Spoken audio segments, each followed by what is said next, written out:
Let's talk about first line of defense. Someone tell me, what is the first line of defense? Usually it's a membrane, like the skin, As well as mucus, yeah. And what's the purpose of the first line of defense? Kevin. To trap the foreign invader. Right, to trap or else. You got that? It's a physical barrier. It's a physical barrier as well, yeah. So it either traps or just totally prevents the access of your body to the pathogen. So basically, the best offense is a good defense, right? If your pathogen can't enter your body, it can't infect you. So that's first line of defense. What we're going to be looking at today is we are now going to be looking at our first line of defense has failed. So our pathogen has gotten into our body. Now, all right, perfect. So now we're talking the viruses have made it into our system, and our body is going through now its immune defense to alleviate us from being ill. So we start with the macrophage.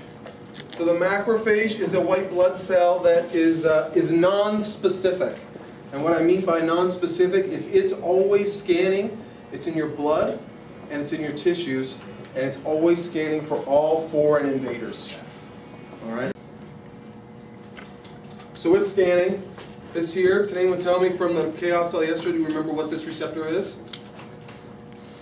Dan, you got it? HA receptor. Yeah, it's an HA receptor. So remember this. So this is representing the HA from last Friday's lecture. HA receptor attaches, and the macrophage uses a mechanism called phagocytosis.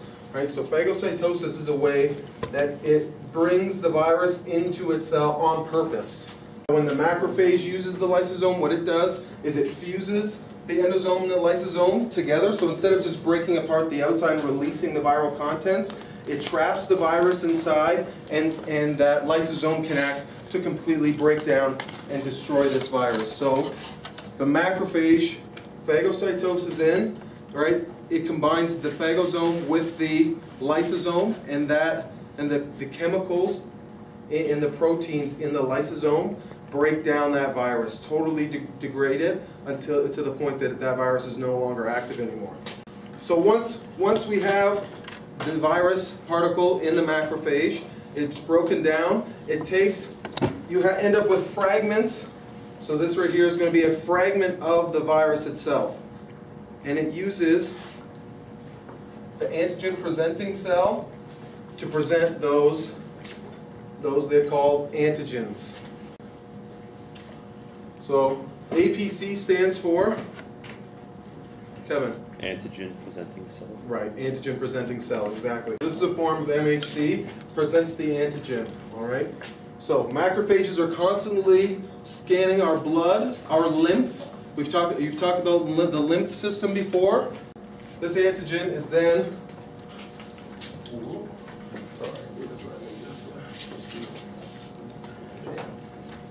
so, antigen binding receptor, exactly. So the helper T cell has the antigen binding receptor. All right, that antigen binding receptor will scan your macrophages for the antigen presentation. Once it finds the antigen presentation, that turns on that helper T cell. That helper T cell actually takes up that antigen and presents it itself. Starts producing interleukins, right? So interleukins here, and right. So here's interleukin 1. We'll call this one. Starts releasing interleukins into the bloodstream. Those interleukins are going to get picked up by KTC, the killer T cells. So when a killer T cell has been bound by interleukin, this interleukin turns the killer T cell on. Now this killer T cell is going to start scanning your body cells, your tissue cells. And what it's scanning for, remember this is our infected cell from last Friday. Yeah, it's another antigen binding receptor. So remember we had an antigen binding receptor on our HTC. We also have another one on our killer T cell as well. So it is going to start scanning until it comes to, so we'll move this one over here, until it comes here. And bam, it finds its antigen that it's looking for, right? So it's scanning our tissue cells. If a healthy tissue cell will not be presenting this self-antigen, right? Because it doesn't have a virus that's infecting it, that's breaking down those proteins. So it has no reason. Remember, Ivan, you said that you were talking about how this signals, oh, I'm sick, right? I'm sick, I'm sick. That's what this MHC is doing when it presents this antigen. What it's saying is, it's signaling the killer T cell saying, I'm sick. I'm infected with this virus. It's hijacked my machinery, right? And it's continually making more and more viruses to make me more sick. So we need to take care of this problem, right? So it scans, finds that signal, the MHC and the self-antigen, and then the killer T cell starts to release these apoptotic signals. So it releases the apoptotic signals. So the apoptotic signal binds to the receptor and sends signals out to the cell to induce apoptosis. All right, so that's the action of remember the killer T cells. Now it doesn't just stop once it finds one cell. So it found it, released the signal. This cell went through apoptosis. Now this is free to move on and start moving on to the next tissue cell. It's free to so it continues to screen similarly to the macrophage. So that's the action of the killer T cell. Next, we're going to go. The helper T cell has a second action. It's going to scan, and it's going to find our B cells. So now, first what I want to talk about the B cells first. So these are actually embedded in the membrane, like this. So they stick on the outside, and they're antibodies. So I'm going to say these with the yellow are antibodies, these with the red are also antibodies. These are both antibodies, these are both B cells. Now, our body has approximately 300 different genes that can code for the receptor region of the antibodies. So what this means, it doesn't mean that we can only make 300 antibodies. What it means is it can make antibodies using any combination of those 300 genes. So when I'm talking any combination, I mean there's billions of different combinations. If you think 300 different genes, every single combination those 300 can make, billions and billions of combinations. So these B cells are constantly being made in our body, right? Constantly being made in our body, and it's random what their antibodies look like. Our body just randomly mixes those genes up, randomly puts them onto, creates a B cell like this. These B cells right now are inactive. They're inactive B cells, just like this. Two ways that our B cells can be activated. So we have virus particles floating around. These antibodies right now, right, will scan and will attach to a pathogen. So it will scan looking for antigens embedded in the membrane of the pathogen. So like Alex said, the spikes that you saw yesterday in the video is a good example of an antigen on a pathogen. So once the antibody finds an antigen that it can connect to, that will turn it on. That activates that B cell. So now this B cell down at the bottom, this B cell down at the bottom has the red. It doesn't connect to this pathogen. If it doesn't connect to this pathogen, it stays turned off. We don't create these antibodies. Our body does not want to waste energy making components that we do not need. So if these antibodies can't bind to a pathogen, and it doesn't have to be this virus, it's screening for any pathogen, right? If it cannot find a pathogen to bind to, then it stays deactivated. It does not make antibodies. But this one we're saying hits, binds the antigens, turns this on, and now once these B cells get activated, they can start creating upwards of 30,000 antibodies per second. All of a sudden these are going to start, and it's going to make them, they're going to come off, and they're going to start floating around all of the cells. So it starts releasing these antibodies, yes. So we'll go oxygen, the action of the antibodies, they are going to be floating around in your bloodstream, and they are going to, when they find a virus or a pathogen that they can bind to, they bind to it, and they start covering it up. One more. They surround that pathogen. Those antibodies will surround that pathogen, and that has two main functions. Into the bloodstream, those antibodies still have that affinity, it's called, for the pathogen. So it's floating, has affinity for the pathogen. Once it lands, it will connect and it'll stay connected. Yes. Yeah, I'm getting to that. So there's two mechanisms, two good reasons for this antibody production to happen. One, it neutralizes the pathogen.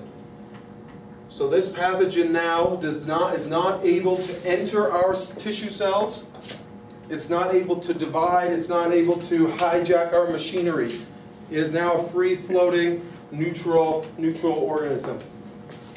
Second reason that it's helpful, these antibodies signal our macrophages to come, and basically it makes it easier for them to find the virus, and if it's easier to find, it then phagocytoses and destroys these viruses. Yes. Yes, doesn't in fact it makes them larger.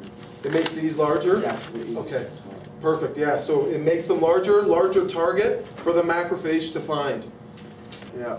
So now, second way B cell can be activated.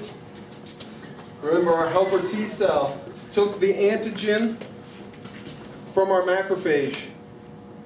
Now it's presenting that same antigen, right? The antigen from the virus. The B cell can connect to that antigen as well. This will activate it. All right, so once the helper T cell connects to a B cell, right, and the B cell antibodies, it's going to again release a few interleukins. We'll call this interleukin 2. Those interleukins are going to be released from the helper T cell, and they're going to get picked up by the interleukin receptor on the B cell. When a B cell is connected to a helper T cell and receives the interleukin signal, it's going to activate it to start dividing. This is called clonal expansion. It's called, here I can write that. Clonal expansion basically means that B cell is going to start creating exact clones of itself. So, at this point, not only is it activated and producing upwards of 30,000 antibodies per second, it's also rapidly dividing. Dividing to the point where you have tens of millions of the exact same B cell in your body. So, our B cells have now been have connected to a helper T cell, have been turned on. They receive the signal from the interleukin, so now they are clonally expanding, creating clones of themselves, and they're all releasing antibodies, right? So we give ourselves some time. What was the time frame they said from that you started to feel better after you got sick from the video? Does anyone remember how many days? Was it days or? Yeah, Kevin. I think it's about 7 days. 7 days? Yeah, okay. So for 7 days, this is what's going on. Our body is scanning our cells, getting rid of infected cells. Our body is creating billions of antibodies trying to stop further infection. This goes on for 7 days, and eventually our immune system starts to control the infection, and we start to feel better, right? To the point that we get the infection down to a manageable level, and now we're no longer sick. At that point now, we have tens of millions of B cells and T cells and antibodies floating in our system that we no longer need anymore. So what's going to happen is the majority of those B cells and T cells are going to be degraded. But there's going to be, I think it's a few million, I believe, that are left in our cells they are going to be turned into what are called memory B cells and memory T cells. So, let's just say this B cell, we'll say the infection is over, we've gotten rid of the majority of the flu viruses. This B cell is left over as a memory B cell. Memory B cells can last anywhere from years to a lifetime, depending on these memory B cells and also memory T cells. Memory B and memory T cells can last years to a lifetime. And this is what helps with protecting ourselves from reinfection. So now, if you already have this memory B cell in your system, you again breathe in another of the same virus. Right? We don't have to go through the whole process of finding a B cell that can effectively eliminate this virus. We already have them. We have a few million left over. So these few million get the signal, boom, they attach to the they already start right away making more antibodies. And it happens so fast that even though a few cells will be infected, our immune system can get it under control before you even start to feel the symptoms. Right? So that's the purpose of the memory cells.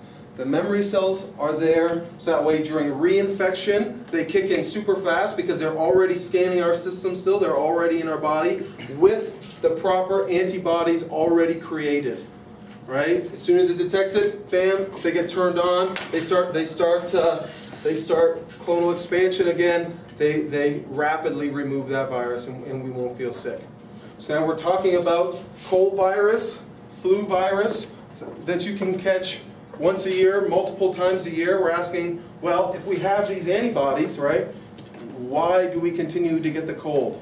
Well, I'll tell you right now, you will never catch the same strain of cold more than once. I want to talk about vaccines. So, how vaccines work is they play on this portion of your immune system.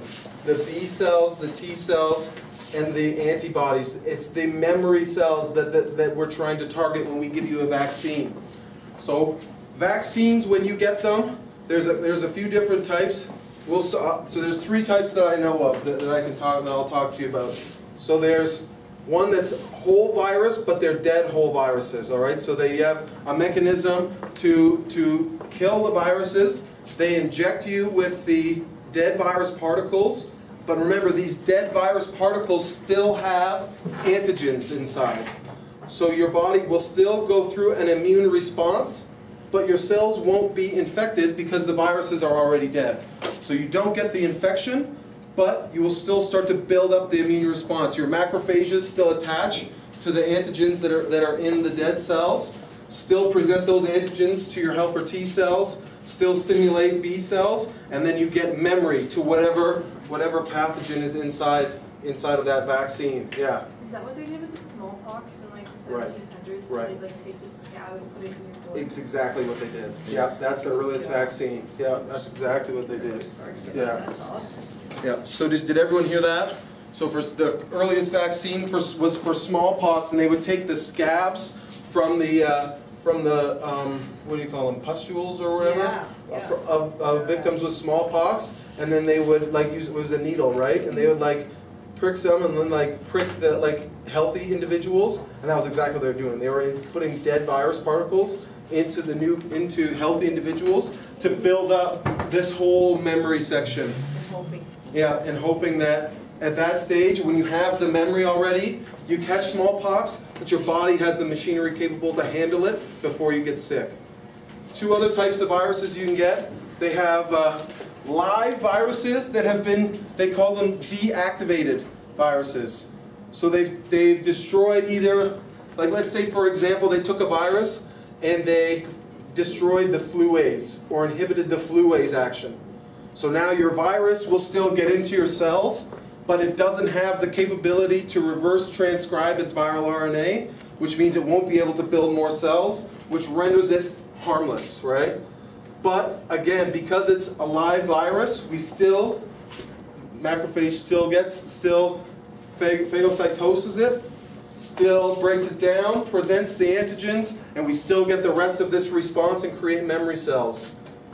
The last virus they have is they break down and put in the vaccine, sorry, the last vaccine we have, it's just antigens. So it's not real viruses, they just have the, they'll create the antigens, the same antigens in the lab, have them in the vaccine, inject you with the antigens, and your body again will go through this response and create your memory cells.